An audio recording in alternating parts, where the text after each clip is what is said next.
nakakahiya pong mag-vlog. Since it's my first time, but siguro naman hindi na first time makakita ng taong nagpapag-vlog.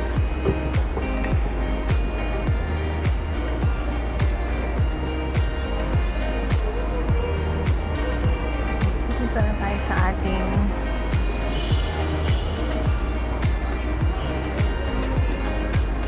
oh my gosh, hindi tao sa likod.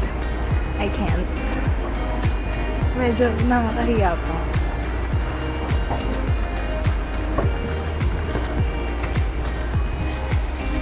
Na tayo sa check-in counter. Sobrang peaceful dito. Like, konti lang yung tao compared sa Naiya. This is my first time traveling na dito sa Clark ang departure. So, hindi pa ako familiar sa ibang sa pasikot-sikot dito.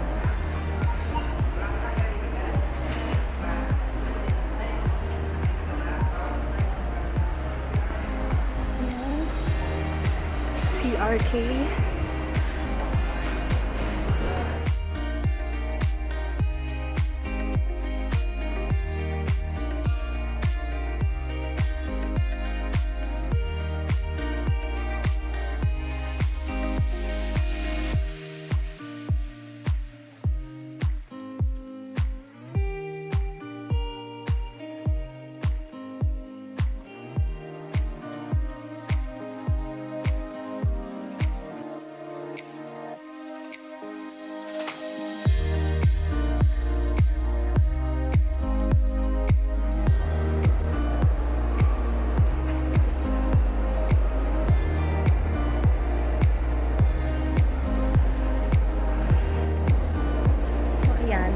Nakalagpas na tayo sa immigration at pupuntahan natin ang ating boarding gate.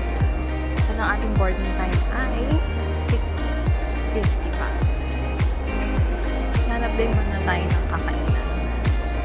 Because, aga pa nga. 7:30 ang flight. Kaya,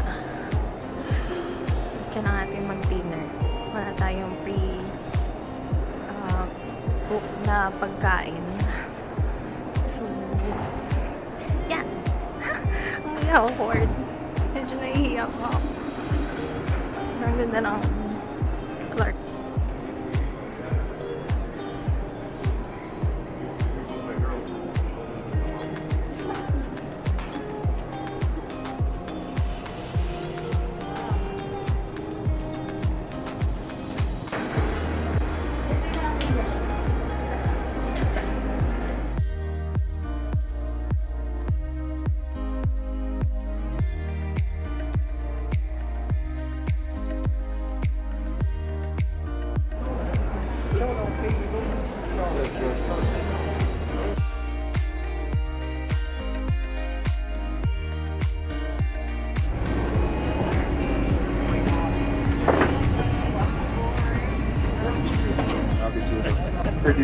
$36,000 feet and covering a distance of 2,400 kilometers.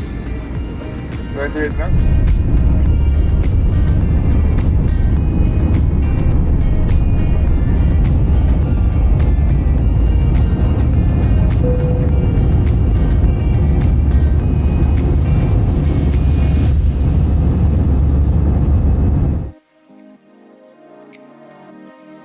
We're out and about. Nakalagpas na tayo sa immigration. Nakalagpas na tayo. So, we're finally here. Welcome to Thailand, they say. Okay. Kailangan na lang natin tingin ang mga si Bam Bam. Ito mo yan. Si Bam.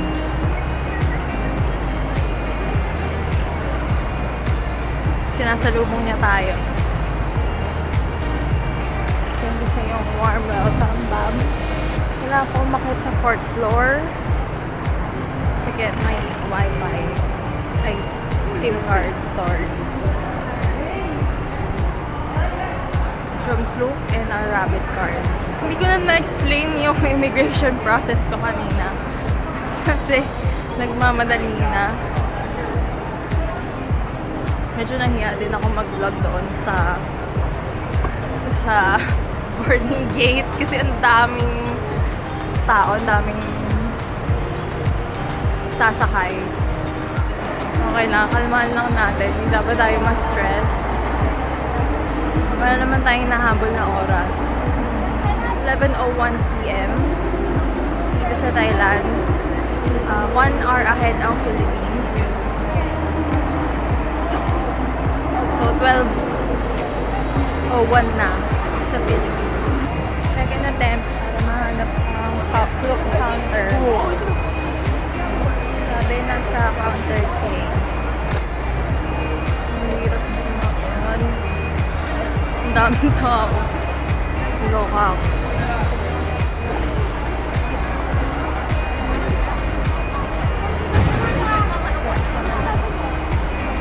Ang init.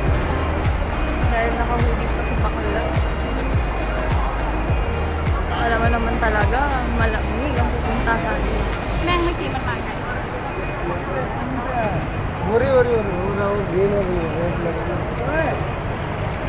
Kita niyo yun. Struggle is real. Kita ko na. Grabe. Airport pa lang may ligaw na.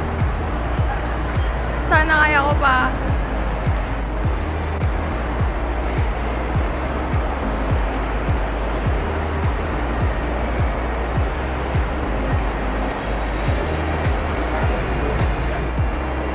Let's go.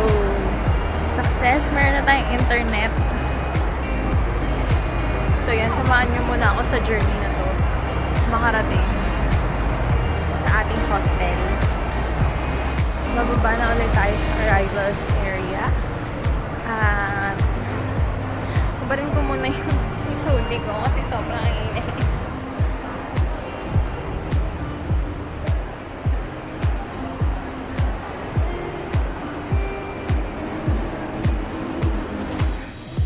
Makabili ng token para makapunta na sa city. Kasi alam ko hanggang 12 lang to. Try ko muna.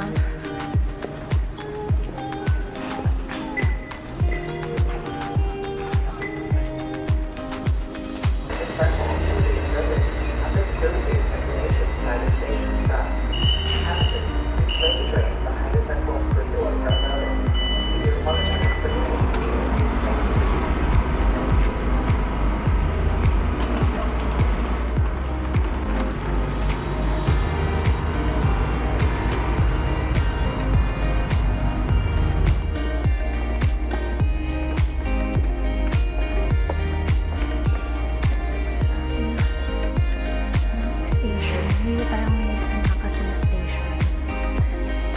Quiet lang. Quiet na din ang paligid.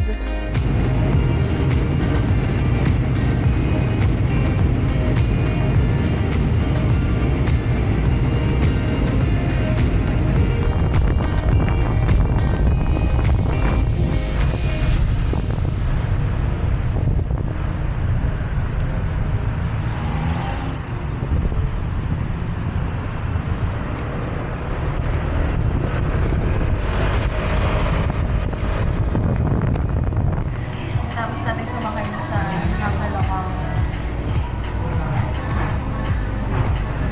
Grab. Grab na motor. Pagdating natin doon, wala ang tao sa reception ng hostel.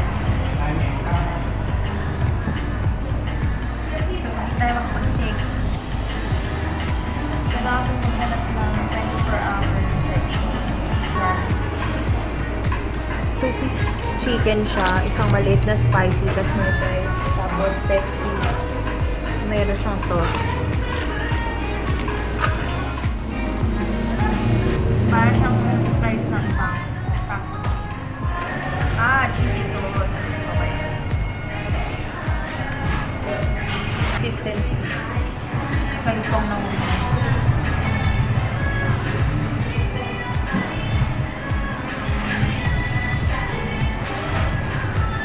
spicy. ko na din maunawaan.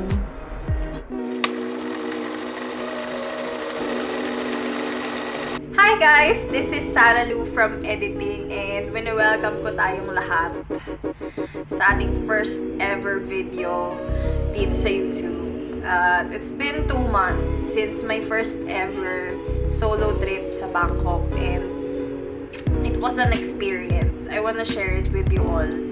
And finally, I have decided na i-edit at i-upload ang vlogs. Kaya, let's do this. First question, why Bangkok? I mean, why not Bangkok? Diba? Yan. Little story time na may pabitin. I was supposed to go to Tokyo same period. But for some reason, hindi ako natuloy. And that's for another story na hopefully I will be able to share in the future. So yun, I've decided na mag-solo trip.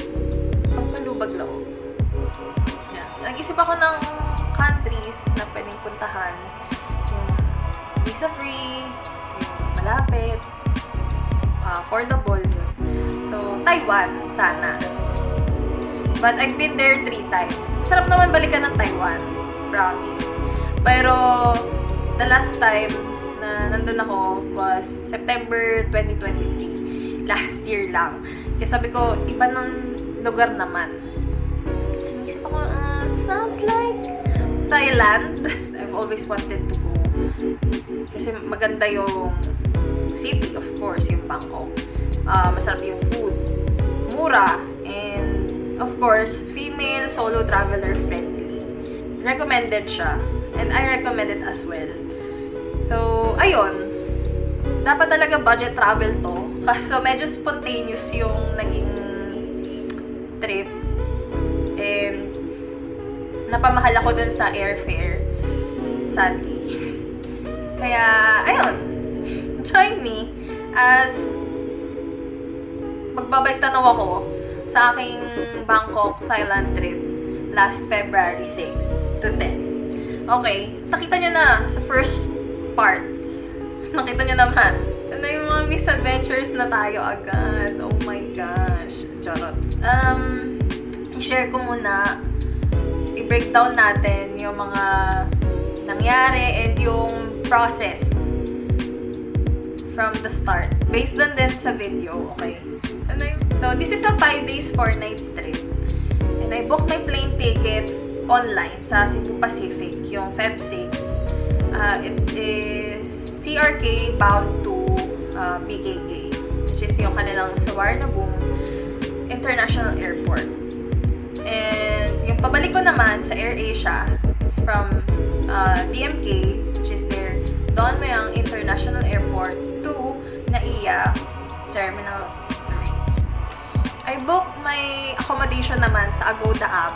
Ang napili ko ay Pastel Cafe. 2 minutes away siya sa MRT subway nila. Sudisan Station. Positive naman yung reviews and free breakfast na siya. Klook naman yung ginamit ko for buying the SIM card for internet and Rapid card and other tours, tapos yung ibang tickets. Yun. This is not sponsored by Klook, by the way. User lang talaga ako ng apps since natuto akong mag-travel. So, as seen sa unang part, nag-commute lang ako papuntang Clark International Airport. Nag-search ako kung paano pumunta doon, paano mag-commute, and I found out na may P2P bus ang Genesis from NAIA, Ortigas, and Trinoma, bound to CRK. And Trinoma yung pinakamalapit sa amin. It's just 35 peso UV Express na biyahe para makarating doon. And syempre advantage sa akin kasi naka-backpack lang ako during the trip. Kaya commute lang. You can check the schedules online. Meron yon from 4 a.m. to 8 p.m. At every hour, may umaalis na bus. On time nga pala sila, guys. Kaya, kung yung preferred na time ninyo, mas maaga kayong dumating para hindi kayo maiwan ng bus. or you will wait for another hour. Pagdating sa CRK, natuwa ako sobra kasi konti lang yung tao. As in, compared sa NAIA. First time kong mag-fly doon, kaya tuwa talaga ako. And dumiretso na ako sa check-in counters ng Cebu Pacific kasi nagbayad na ako ng travel tax. Kasabay nung ticket ko sa Cebu Pacific, may option sila kung babayaran mo na. Pero may processing fee yun na 50 pesos. So instead of 1,620 yung binayaran ko, 1,670 yung total. Yun. Hindi ko na rin napakita yung counter kung saan magbabayad sa CRK ng travel tax. Sa immigration naman, maikli lang din yung pila since konti lang yung aalis that time. Pero as expected, maraming questions sa akin. So, nag-ready ako ng mga documents. At may mga documents na pinipare ko. Printed ko pa rin lahat in case na hanapin sa akin yung mga printed. So, una, yung return ticket. Since magkaiba yung airline, pinakita ko sa kanila yung return ticket ko from AirAsia ng Feb 10. And then, tinanong ako, meron pa palang ibang airport sa bangko. Tapos, ako naman, si bida-bida, na di ako masyadong sure, pero this is what I said. Sabi ko, opo, parang local airport po. Tapos, syempre, alam niya naman yun as an officer. Nagmamaroon ako atin. Next is yung accommodation. Prinesent ko din yun, yung booking confirmation from Agoda. And then, tinanong ako kung mag-isa lang ako. Sabi ko, opo, and anong gagawin mo doon? Sabi ko, mag-ikot-ikot lang po, and magta-try mag-vlog. So, next na hinanap sa akin is yung itinerary. Prinesent ko yung lahat ng lugar na pupuntahan ko, and then tinanong ako kung may kikitain daw ba ako doon. Sabi ko, wala po. Iba pang documents na pinipare ko is yung COE, company ID. Hindi naman siya hinanap yung mga documents na yun, pero ready nyo pa din in case. Answer truthfully, kasi kahit balik-balik na rin, paulit-ulit yung question, hindi ka naman magkakamali kasi you're telling the truth. Yun lang naman. Ako, kinakabahan pa din ako every time. And especially, syempre, sa mga first-timers, nakakaba talaga siya. Yun. Then, nakalagpas na sa wakas sa immigration. Maaga pa ako for boarding, kaya kumain muna ako early dinner sa Dark Circle Bros. Offer sila ng iba pang mga Asian cuisine. So, pinili ko lang yung beef bulgogi. Okay naman siya overall. Sa akin lang, kasi hindi ako ma-onion na person. Ma-opinion lang ako. Pero, mas marami kasi yung onion kesa sa beef. Yun lang. Yun lang yung sa akin. At next naman is yung nag-board at take off on time yung plane. Sobrang galing. Walang delay. Okay naman siya. So, yun. A little story time. May katabi akong mag-asawa sa seat. Ako yung window, tas silang mag-asawa. Ano lang, nakakatawa kasi parang feeling ko kasama ko yung parents ko kapag nagta-travel and they talk to me, ganun. Tapos, sabi sa akin, uy, vlogger ka pala, paano ka naman magpapanood? And that time, hindi ko pa nasiset up yung YouTube channel. Hindi ko pa alam kung anong username gagamitin ko, ganyan. Tapos, sabi ko na lang, search na lang po. Very helpful ako that time. Kasi meron nahihiya pa ako. Idea pa lang siya for me. Concept pa lang. So, parang, ayun, shoutout po dun sa mag-asawa na nakatabi ko. Ito na po yung video ko. Kung makita nyo man po ito. Ayun, ito na po ako. Pag-land doon, sobrang laki ng airport. Grabe.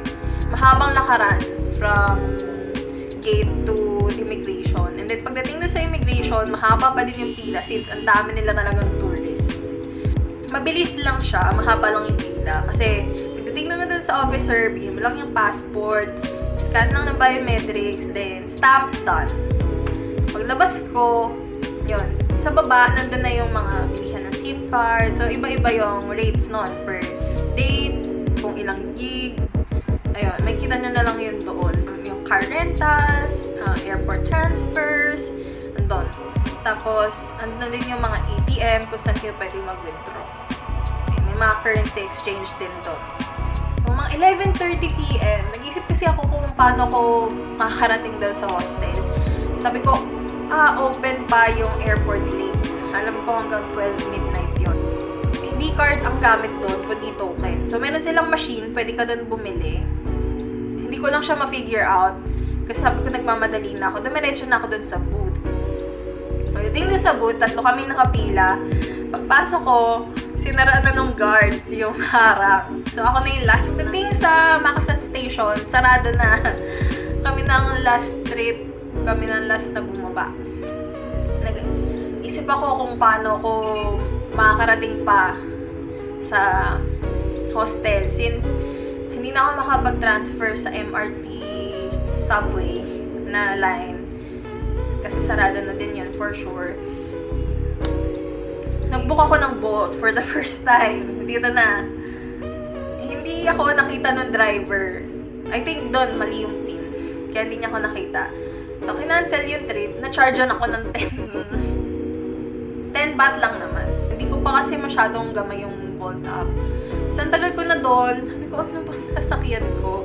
So, naisip ko, mag-book ng motorcycle. Grab wing. Doon dumaan sa parang EDSA. So, isipin mo, gano'n, tapos mabilis, tapos wala kang helmet. Pero safe naman, nakarating naman agad doon sa hostel. Unfortunately, ito na, another misadventure. Another mishap. Sarado yung hostel. So, nung una pa lang na nag-book ako, nag-try na ako mag-email sa kanila. Kung open sila, nag-accept sila ng beyond 12 midnight. Walang sagot. So, nag-take pa rin ako ng risk. Ginuko pa din yung night before in case lang na tumanggap sila. Yan nga lang kasi, ang dami kong hindi ako nakasakay agad, ligaw-ligaw ako dun sa clock counter, kaya hindi ako umaabot dun sa 12 midnight. Tinry ko din tumawag since may call and text naman yung phone, ay yung SIM card, pero walang sumasagot. So, syempre tulog na yung tao, di ba? Nakakahiya naman. So, always confirm sa binook nyo accommodation kung 24 hours talaga sila yung reception nila. So, no choice, pagod. Nakakita ng 24 hours na open ng KFC at nag-stress eating ako.